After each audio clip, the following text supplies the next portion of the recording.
Hey guys, and welcome back to the Lettered Classroom. If you are new to my channel, hello, my name is Bridget Spackman. I am a fourth grade teacher in Pennsylvania, and I have taught previously in Alabama in kindergarten for 4 years, and I am so excited that you are here with me today.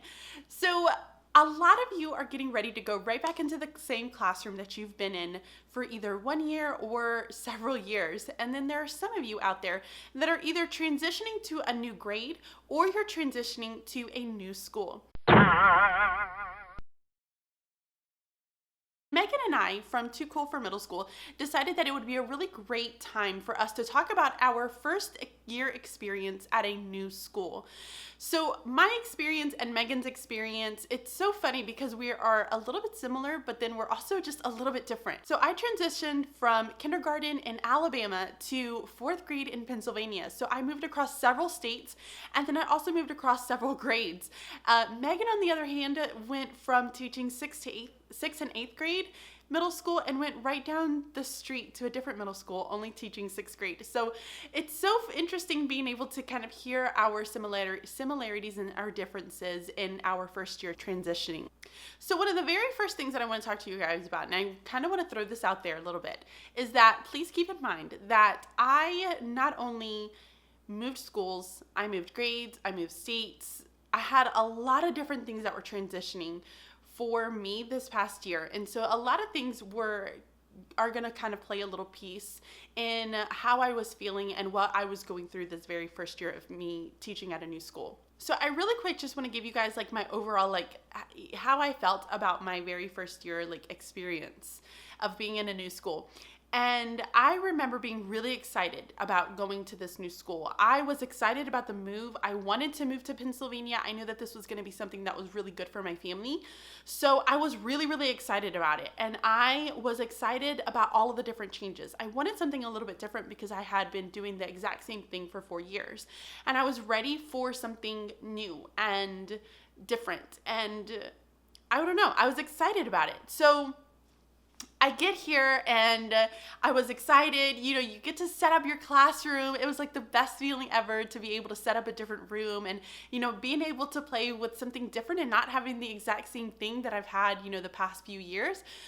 And then the school year started, and y'all, I had such a hard time. Like, I struggled so much. And if you've been watching my channel for a little bit and you've been like following me on my vlogs and you've been kind of following me from, you know, transitioning from kindergarten to fourth grade, I don't know if you could tell in my vlogs. And I tried to separate myself a bit from what I was feeling and how much I was sharing in my videos. But I was having such a hard time with fourth grade and a new school, and I was having a hard time with a lot of different transitions. I was very, very happy with my family and being where I was because my boys were happy. They were excited. They had, you know, so many different experiences that I just wasn't able to give them in Alabama. So I was so happy about that, but I was not happy with my job, and I was not happy with myself as an educator, and I got to a really bad place for me last year. So I don't know if you remember your first year teaching. If you had your first year last year, or if you've been teaching for like 20 years, think back to your very first year of teaching. Think about how that year went for you. I was sitting in a meeting last year, and this was probably around like November, December-ish time. And I was not happy. I was miserable. Like, I hated it. I didn't want to do my job. I literally wanted to go back to Alabama and never come back to Pennsylvania. And that was what I was remembered the most out of how I felt. And I remember them putting up a slide, and by them I mean like my administration. I went to this meeting. So they put up this slide for all of the new teachers because it was a meeting for new teachers in the district. And they put up this huge slide, and the slide had a picture of a roller coaster. And it had a picture of the roller coaster up top and the feeling that you feel in August. And then slowly, or starting around like September, October, you start to go down. And then you hit your lowest point in December. And that's kind of where I was. I was in my lowest point because I was not very happy with myself. I felt like I left kindergarten feeling like a pretty good teacher. I felt like I knew what I was doing. I could, handle anything. I was ready for a new challenge. I was very excited about it. And then I start teaching, and then I didn't feel good. I felt like I was an awful teacher. I felt like I wasn't getting through to my kids. I didn't understand why things were not working the way I wanted them to work in my lessons, and I became very upset and frustrated with myself. And around the time of, it was like January, I decided to come back, and I decided to come back with a positive outlook. I wanted to have a positive mindset. I didn't want to come back feeling like, oh my gosh, I can't believe I have to go back to this place. So I came in with a positive mindset in January. We made some changes with what we were doing in January, and I was ready to take it back on. And slowly, the roller coaster started climbing, and my emotions started getting better. And I finally started to love my job again.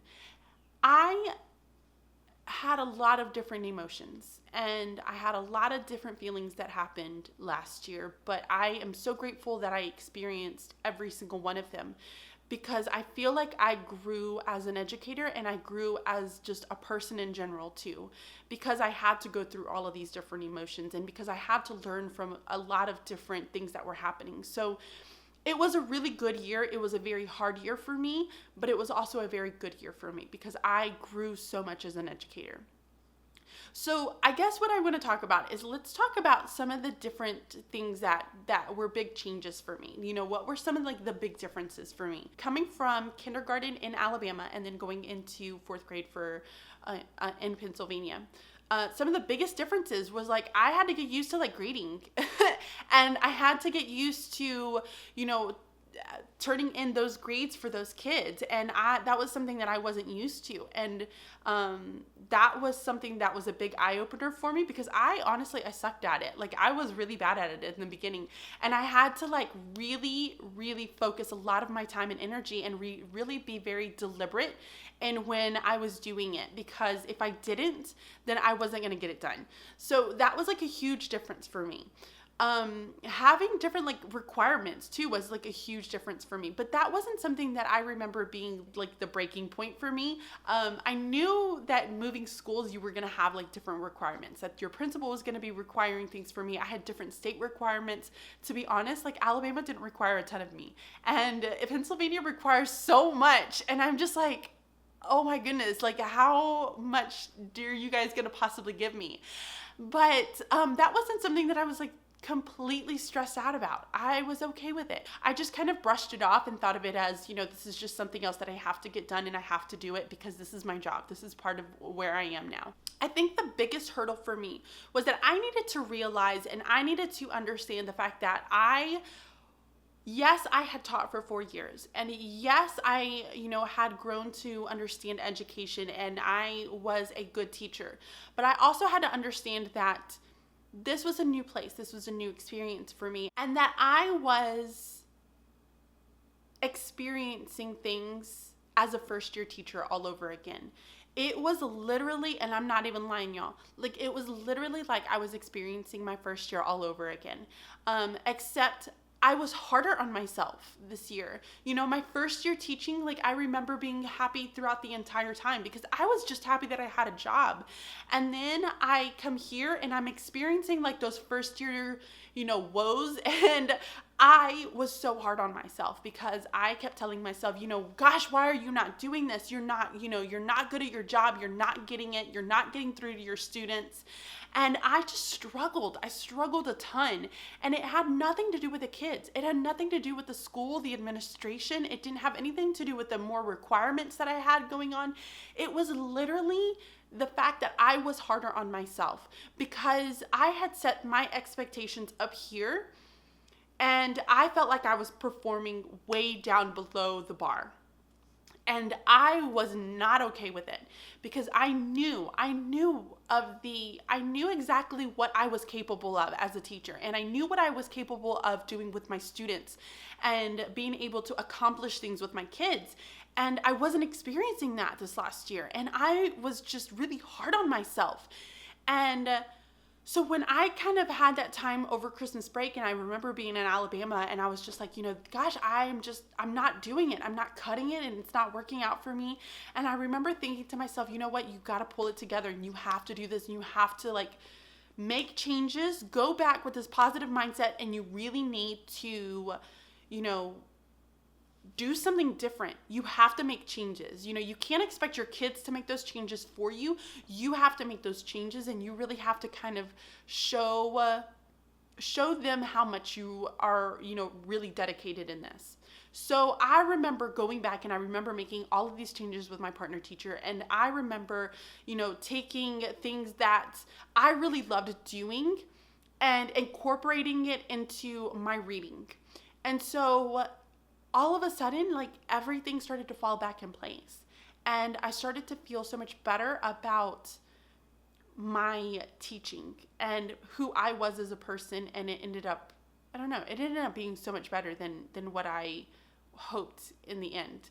So now, looking back, and if you are somebody right now who is, either you're changing grades, or you're going to a brand new school, or this is your first year, know that you're going to have your struggles. Know that you are going to, I almost feel like you're going to be hard on yourself. For me, I felt like I could have done so much more that first semester, because I felt like I had so much experience teaching that I should have been doing more as an educator, and I just didn't feel like I was doing it at the very beginning of the school year.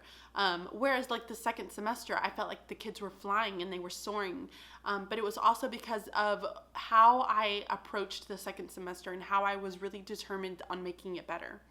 So I guess some of the things that I've learned from my first year of being at a new school. You're going to have your different requirements that you're going to have new administration, your different requirements. Y'all, I was so lucky, because I look back now and I think about my old school and I look at my new school that I'm at now, and they gave me so much freedom of being able to truly explore things as an educator and explore different strategies and, things that are out there that you just want to try, and a lot of the times many districts kind of lock you down and they say, no, you have to do this from a curriculum, you have to do this by the script. And I never had to experience any of that. So I was so thankful and so grateful for that. And I honestly don't know how I would have reacted if, either I was coming for curriculum and then all of a sudden I don't have a curriculum, or if I, went from not having any curriculum and then all of a sudden I have to follow the script. I don't know what my year would have been like. I don't know how much more different my year would have been if I had to go through any of that. So I am so incredibly thankful for that. And I am incredibly thankful for the fact that I had my partner teacher, because she honestly kept me afloat. I am so grateful that my partner and I work so incredibly well together, and she kept me alive, whether it was between behaviors and times when I was just feeling really stressed out and felt like I just wasn't doing a great job. She was always there to be able to kind of help me and pick me up and support me through anything that I needed the support with. She always had my back, basically. And I don't know what I would have done if I didn't have her. So it was all a blessing in a disguise almost, because I had to go to departmentalization where I was only teaching reading and writing. And even though I missed having all of the different subjects, and I missed being able to see the kids, who really struggled in one area, but they really flourished and they were really amazing in another area. And I didn't really get to see that here. But even though I didn't get to experience that, I had this amazing opportunity to really focus on a subject that I truly loved, reading and writing, because I love reading and writing. It is one of my stronger suits as an educator. And I felt like I had this great opportunity to really kind of focus in on the subjects. And I also had my partner there who was, I mean, she was right next to me the entire way for the entire year. I honestly don't know if I would have been able to make it the entire year, because she honestly kept me afloat. Whenever I was really having struggles, I remember there were just some days where we would just put both of the classes together because I was just having such a hard time transitioning with just everything that was going on. And again, like I said, I was just so hard on myself, and she was always there to kind of pick me up and just kind of, she was like my little cheerleader. Like she always was like, you're great, you're awesome, you're a great educator, you could do this. And I don't know, it made me feel so much better. So I was so grateful and thankful that I had her. And even though like moving grades was so hard, just trying to get used to the kids. I had a new, a new area that I was getting used to. So the kids are different. They're not going to be the same kids. And then you're having to deal with kindergartners, and fourth graders are so different. And I had to get used to that. And I wasn't used to it in the beginning. I love it now. Like I love fourth graders. I think they are amazing. And I think that they have wonderful conversations. And I think that they can really surprise you when you're not expecting it from them. So a lot of things ended up way better than what I expected in the beginning. In the beginning, I was thinking that it was the worst decision that I made on the face of the planet, but it all ended up working out for me. And I also remember, even like looking back, that I not only just was hard on myself as an educator, but I almost felt like whenever teachers would come up to me, because other teachers, like they were just being nice, and they were being helpful, and they were just trying to make sure that you had everything that you needed before the school year start. Just like, any teacher, like you would do the exact same thing if you had a new teacher in your school, and you would go up to them and make sure that everything was good, that they were okay, that you need help, because we all know how stressful it is whenever you start the school year. And I remember them coming up to me and me thinking, I've taught for 4 years. Like I think I could do this. I'm pretty good. And thinking about it now, like I don't understand why I thought that way, because they were simply just being helpful, and they were just trying to make sure that I had everything that I needed to have. But you almost, when you've had so much years of experience, you almost feel like you can do pretty much any grade, any level, but at any school, you've got this. Or at least for me, I did. And when I moved to this new school, I realized very quickly that I didn't have it immediately, that I struggled a lot. And I went through all of those exact same emotions that a first year teacher went through. And but in the end, it all ended up working out really, really well for me. So that was a huge blessing in disguise. And now I have these opportunities to be able to do things that I would have never imagined for myself. So again, it's just like, it's one of those things that everything surprises you. If you want to get a little bit of a deeper look into kind of my first year at a brand new school, I wrote a complete blog post probably around February or March about my transition from K through fourth grade to fourth grade. So I will leave a link down below so that you guys can go to my blog and check out that post, because I kind of go into a little bit more in depth with it. And this was actually during the school year, so the amount of the emotions and everything that I was feeling, I was really kind of processing it at this time when I was writing this blog post. So I feel like everything's a little bit more real when you read it through there. So definitely go check out my blog post so that you can get a little bit more of an inside peek of some of the things that I was feeling during that time. But I am incredibly thankful, and I could not be happier where I am. And, again, I am so happy that I went through all of the emotions, because I feel like I really grew as an educator, and I have also grown as a person. I would love to know if you have in the past switched either a grade level or a school. Leave that comment down below. Let me know if you had some of the same feelings that I felt. Please let me know that I'm not the only person out there. But leave me some comments down below and let me know if you had some of the same emotions that I had. And to kind of also help others who are probably going through that transition this current year, and let them know that they're not the only ones out there, because it is really hard moving to a new school and being that new person. It's like when you were in high school and you had to be that new kid in class, like you're the new kid and you're the new teacher at the new school. So I'm sure it would really be very beneficial for everyone if you leave some comments down below. Let them know that everything's going to be okay and that it does end up working out in the end. But thank you guys so much for watching. Be sure that you head on over to Megan's channel and check out her video and her talk on her transitions on her very first year at a brand new school. So be sure to go and check her out if you haven't already. If you are from Megan's channel and you have not already subscribed, go ahead and subscribe. I have some really great videos that are going to be coming out very soon. So subscribe, hit that like, thumbs up button, and I guess I will talk to you guys really, really soon. Bye.